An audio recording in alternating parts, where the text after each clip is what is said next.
मित्रों, आपकी बात आपके साथ राकेश मोहन त्यागी यूट्यूब चैनल के इस 440वें अंक में आप सभी को मेरी राम राम। मित्रों, जैसा कि इसका शीर्षक है कि ग्राम प्रधानी के चुनाव 27 के विधायकी के चुनाव के साथ होंगे, इससे प्रतीत होता है कि कहीं ना कहीं प्रदेश व समाज में इस प्रकार की चर्चा फैली हुई है कि ग्राम प्रधानी के चुनाव निश्चित समय पर ना होकर आगे होने वाले हैं। मित्रों, ये जो अफवाह फैली है, इस कारण आप देख रहे होंगे कि हमारी ग्राम पंचायतों में दद्दा मेरे ग्राम प्रधान ने अपने प्रधानी के चुनाव को लेकर कैसे मेहनत करना शुरू की थी, किस प्रकार से भब्बर, जैसे कहते हैं ना घर के गांव में कहा था भब्बर जोत राखो, और वो भब्बर अभी तक आपने देखो हो, लेकिन वो भब्बर भैया धीरे धीरे कुछ शांत पड़ गए और बाकी पीछे इसी प्रकार की अफवाहें हैं कि ग्राम प्रधानी के चुनाव सरकार ने की मंशा है कि वह विधायकी के चुनाव के साथ करे अथवा विधायकी के चुनाव के बाद ग्राम पंचायतों की चुनाव किए जाएं। इसके कारण में ये कोई महत्वपूर्ण कारण है तो पिछड़ा वर्ग आयोग का गठन होना। मित्रों, पहले मैं आप सबके समक्ष पिछड़ा वर्ग आयोग के बारे में बतवतो कहन चाह रहा हूँ और मेरा अनुरोध है आप ध्यान से सुना। ये पिछड़ा वर्ग आयोग सरकारी द्वारा गठित होता है, सरकारी संगठन है और इस समय खास तौर से पिछड़ा वर्ग, अति पिछड़ा वर्ग के समाज के लोगों के सामाजिक, आर्थिक और उनके सरकारी योजनाओं में सहभागिता, उनके उत्थान को लेकर चिंता करने के लिए सरकार द्वारा गठित होता है, संवैधानिक संस्था है। मित्रों, ये इन वर्गों को आरक्षण का लाभ मिल रहा है नहीं मिल रहा है इसकी भी चिंता करता है, किस प्रकार कितने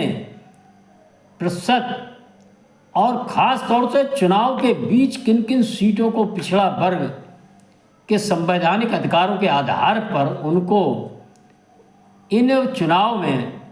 आरक्षित सीटें होना है, वह निर्णय पिछड़ा वर्ग आयोग करता है। मित्रों, सरकार ने अभी पिछले दिनों हाई कोर्ट में हलफनामा देकर कहा है कि अभी हम पिछड़ा वर्ग आयोग का गठन नहीं कर पाए, इस कारण संवैधानिक बाध्यताओं के कारण चुनाव कराने में दिक्कत आई रही है। लेकिन दद्दा मेरे अब तक के सरकार के भारतीय जनता पार्टी की सरकार संवैधानिक आधार पर जो भी कार्य होते हैं समयानुकूल करती है और समय से ही करती है, ये इतिहास रहा है। आज इस समय भी आप देखेंगे कि ये जो चर्चा चल रही है कि 27 के साथ विधायकी के साथ चुनाव कराए जाएं, इसमें बड़ी भारी जो परेशानी आने जा रही है आप देख रहे होंगे। एक चुनाव होगा ईवीएम से, एक होगा बैलेट पेपर से, और शासन प्रशासन को इन चुनाव कराने में साथ साथ बहुत दिक्कत होगी। या दोनों चुनाव ईवीएम से हो रहे थे तो कोई इतनी परेशानी नहीं आती। दूसरी चीज़, सरकार ने इस बजट में जो एक बहुत बड़े धन की व्यवस्था ग्राम विकास के लिए की है और इस ग्राम विकास के अंतर्गत जितने भी विभाग आते हैं उनके लिए बजट में 67% बजट की बढ़ोतरी की है। ये ऐतिहासिक बढ़ोतरी है, हम सबको समझना चाहिए। मित्रों, मैंने आपको अभी पिछले अंकों में अपने बताया किस प्रकार सरकार, उत्तर प्रदेश सरकार ने अपने बजट में गांव, गरीब, किसान, झुग्गी झोपड़ी के इंसान के उत्थान और उसके आने वाले भविष्य को उज्ज्वल करने के लिए, ग्रामीण समस्या हल करने के लिए बहुत पैसे की व्यवस्था की है। और कुल मिलाकर वह पैसा जिला पंचायत द्वारा, क्षेत्र पंचायत द्वारा, ग्राम पंचायत द्वारा व अन्य विभागों द्वारा जो ग्रामीण क्षेत्र में ग्राम विकास के लिए खर्च किया जाएगा, वह लगभग मोटा 55 करोड़ रुपए प्रति गाँव बैठने जा रहा है। ये एक बहुत बड़ी धनराशि है मित्रों।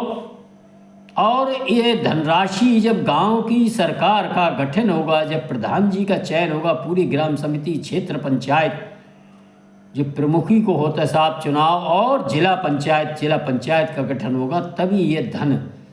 गांव के विकास के लिए आएगा। और सरकार निश्चित ही चाहेगी कि उसकी ग्रामों में जो सरकार है जिनके द्वारा इतनी मोटी धनराशि का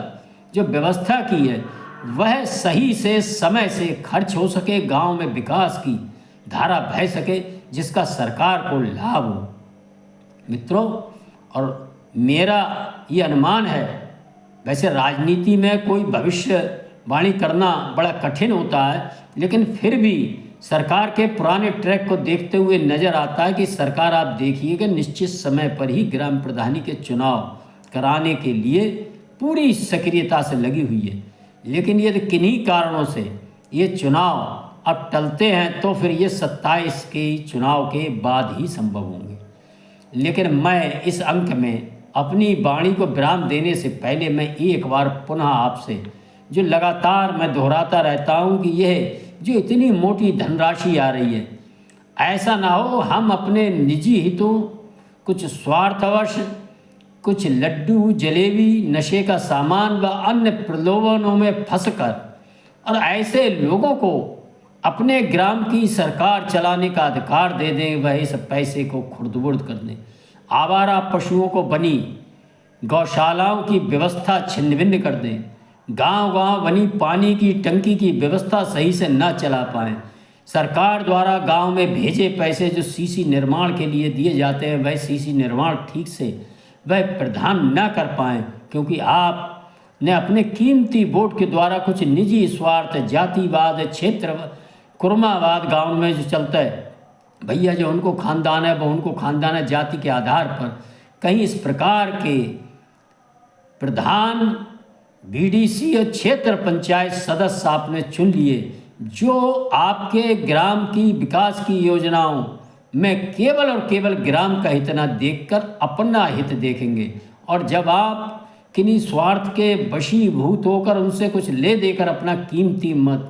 यदि आप कहीं बाहर रह रहे हैं, वोट देने नहीं आए, उनके पैसे से आए, उनके खर्चे से आए और उनके खर्चे से ही वापस गए, तो फिर आप उस प्रधान के लिए कुछ के किए कार्यों को लेकर उंगली नहीं उठा पाएंगे। मित्रों, पूज्य बाबा साहब ने भी लगातार अपने समाज को, ये देश की जनता को कहा था कि हमारे हाथ में ये अधिकार है कि हम कैसे लोगों को चुनें। ये हम पे निर्भर करता है। यदि हमने गलत लोग चुने तो फिर शिकायत करने के अधिकारी नहीं होंगे कि प्रधान जी साहब जो ना करो, कि बे लौट के ना आए, कि उन्हें जो ना करो। इसके दोषी हम ही होंगे। मेरा अनुरोध है, चुनाव ग्राम पंचायत के कभी भी हों, चाहे समय पे हों, प्रधानी के चुनाव के साथ हों या विधायकी के चुनाव के साथ हों या विधायकी के चुनाव के बाद हों, 27 के बाद, हम सब ध्यान रखें। यदि हम सजग और सचेत होकर अपने कीमती वोट का उपयोग नहीं करेंगे तो फिर जो सरकार की मंशा है, योगी सरकार, मोदी सरकार, जो लगातार आपके खाते में पैसा देने का काम करती है, आपके गांव के विकास के लिए इतनी मोटी धनराशि, 67% धनराशि पिछले बजट से ज़्यादा देने का काम कर रही है, वह फिर जो लक्ष्य लेकर चल रही है वह लक्ष्य पूरा नहीं होगा और उसके दोषी कहीं ना कहीं हम मतदाता ग्रामीण क्षेत्र में रहने वाले होंगे। मित्रों, मेरी बात को आप समझे होंगे। इस अंक में मैं अपनी वाणी को विराम देती हूँ। मेरा अनुरोध है, यदि मेरे ये अंक आपको पसंद आते हैं तो इनको लाइक करें और ज़्यादा से ज़्यादा शेयर भी कर दिया करें। और आप एक उंगली, जैसे वोट देते समय आपकी उंगली काम करती है अच्छे प्रत्याशी का चयन करने में, मेरा अनुरोध है एक उंगली का योगदान मुझे भी करें और चैनल को सब्सक्राइब के बटन पर अपनी उंगली रखकर चैनल को सब्सक्राइब करें। धन्यवाद। जय श्री राम, जय श्री वाल्मीकि भगवान, भारत माता की जय।